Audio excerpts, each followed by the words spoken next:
Qu'elle soit en avant ou en arrière-scène, Sophie Durocher reste toujours Sophie Durocher. Alors, mon prochain invité a vécu rien de moins que un cauchemar. Vraiment un cauchemar. C'est un survivant de la bactérie mangeuse de chair. Vous savez, cette bactérie qui a attaqué il y a quelques années de ça Lucien Bouchard. Ben lui a été vraiment attaqué par la bactérie mangeuse de chair pas plus tard qu'au mois de mars de cette année. Il s'appelle Pierre-Luc Côté. Il nous fait la gentillesse de prendre le temps de nous parler aujourd'hui. Bonjour, Monsieur Côté. Bonjour, Madame Durocher. Ben d'abord, je vais commencer par vous demander comment allez-vous au jour d'aujourd'hui, là, 22 ou 21 avril? Relativement bien, on va dire que j'ai toujours ma jambe. J'ai réussi à marcher avec une canne, fait que ça va quand même bien. J'aurais pas dit ça là, une semaine ou deux où ce que j'étais ces antibiotiques et que ça filait pas fort fort, mais là, présentement, ça va bien. Ça va bien. Donc, quand on dit que vous êtes un survivant, c'est que vous êtes vraiment pas assez proche. Vous auriez pu y laisser votre peau, vous auriez pu mourir. On va commencer par le début, Monsieur Côté. Comment vous vous êtes rendu compte qu'il y avait quelque chose qui allait pas, là, qu'il y avait quelque chose de croche dans votre corps? J'avais mal dans le dedans de la cuisse le jeudi soir, je me suis couché puis je me suis dit ben ça va passer demain matin, on va être correct. Et le lendemain matin, j'avais les signes d'une gastro, ça avait juste pas de bon sens, j'étais même pas capable de me tenir debout. Fait que j'ai réussi à communiquer avec mon beau-frère pour qu'il vienne me porter à l'hôpital. Tout simplement, j'étais plus capable de me tenir debout. Puis au Wow. triage, ils m'ont passé très très vite là. C'est impressionnant à quel point ils m'ont pris rapidement en charge. Donc, Euh, au triage, il sentait qu'il y avait quelque chose de grave. Donc, à quel moment on a pu en, identifier que ce que en me vous aviez... voyant, en me Ah oui? voyant, le gars il m'a dit je t'envoie tout de suite dans la salle numéro 1 au triage, je m'en viens de voir tout de suite. Wow! Il me fait baisser mon pantalon, il regarde ça. J'avais l'air de mort en vie, là. J'étais gris, j'avais de la misère à me tenir debout. Il regarde ça, puis il fait oh, c'est une nécrose. Puis là, il fait salle 19 tout de suite, les médecins s'en viennent. Puis c'est quoi qui se passe là? J'ai vraiment de la misère à allumer, c'est quoi qui se passe. Fait que le médecin il vient me voir, puis il fait c'est une bactérie mangeuse de chair que t'as là, mon cher, ça se peut comme de type A invasif. Il faut qu'on trouve la porte d'entrée. Puis là, c'est quoi qui se passe? Je lui montre, je fais un peu d'eczéma sur la jambe, il me dit c'est sûrement parce que tu t'es gratté, ça a rentré par là. Ah, d'accord, c'est quoi qui se passe? Là? Je m'en vais au bloc opératoire dans les 3 heures qui suivent. Là. Je suis rentré puis ils m'ont passé tout de suite au bloc opératoire. Wow! Je me réveille aux soins intensifs. J'ai une plaque noire sur le dessus de la jambe avec un tuyau. Ils me disent que c'est un vac, que c'est fait pour enlever le mauvais dans ma jambe. Ça siphonne. Puis qu'il a enlevé une bonne partie de mon quadriceps. Hmm.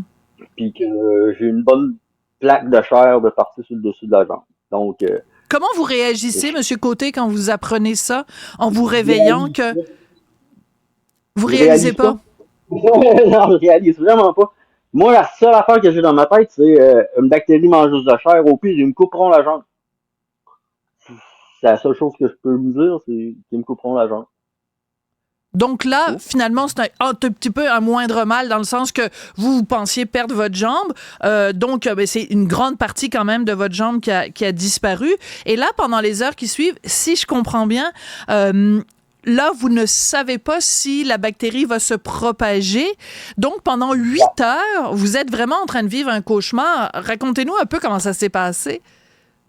Pendant ces 8 heures-là, ben, j'ai essayé de m'occuper l'esprit au maximum. Je veux dire, impossible de dormir. Là. Vous êtes sur un lit, je sais pas si vous connaissez les lits de soins intensifs, là, qui respirent puis qui se promènent tout le temps pour pas avoir de plaie de lit. J'ai la pompe qui me pompe la jambe puis que je suis comme, je reviens juste pas de ce qui se passe. Puis je me dis juste, bon ben, je vais revoir mes 2 enfants. Hmm.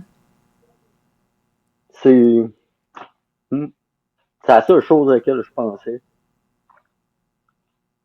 Il me disait, tu sais, on se voit demain matin, puis on te repasse au bloc opératoire. Puis j'étais comme, bon, ben au pire, coupe, parce que je veux voir mes flots. Je me fous bien, pire aller, je marcherai avec une béquille. C'est ça. Hmm. Le plus dur là-dedans, c'est ça.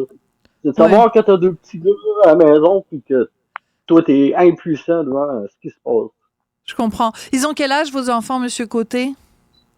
Un qui bientôt 5 ans et l'autre 22 mois. Ouh, c'est petit, c'est tout petit, ça, 22 mois. Donc, pendant ces 8 heures-là, où vous êtes dans l'incertitude, c'est comme un phare dans la nuit. Vous vous dites, bon, mes enfants, faut que je sois là pour mes enfants. Et finalement, Je veux pas on en a parler réussi. à personne. Ouais. Pendant ces 8 heures-là, je voulais pas le dire, tu sais. Je voulais pas que les gens s'inquiètent plus qu'il faut. Au pire du pire, ils auront un corps. Je me dis, ça aurait été ça. Mais c'est eux autres, là. C'est carrément eux autres qui m'ont fait garder le cap, finalement. Ah, j'adore cette histoire. C'est extrêmement touchant. Puis, c'est beau, de voir l'amour d'un père pour ses enfants, puis que ça vous ait maintenu en vie de cette façon-là. Vous avez 38 ans, c'est tout jeune, donc votre plus jeune, il a 22 mois, c'est vraiment pas beaucoup. Donc là, maintenant, vous êtes de retour à la maison. Comment ça se passe? Parce que là, vous pouvez pas faire grand-chose, vous êtes quand même immobilisé à cause de votre... Je me sens comme un poids un peu pas mal pour ma femme. Tu sais, première des choses, ben là, j'ai plus d'argent qui rentre. Ça, Ouais.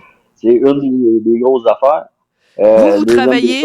Vous travaillez en esthétique automobile, c'est ça? Puis vous pouvez pas recommencer le travail tout de suite, évidemment.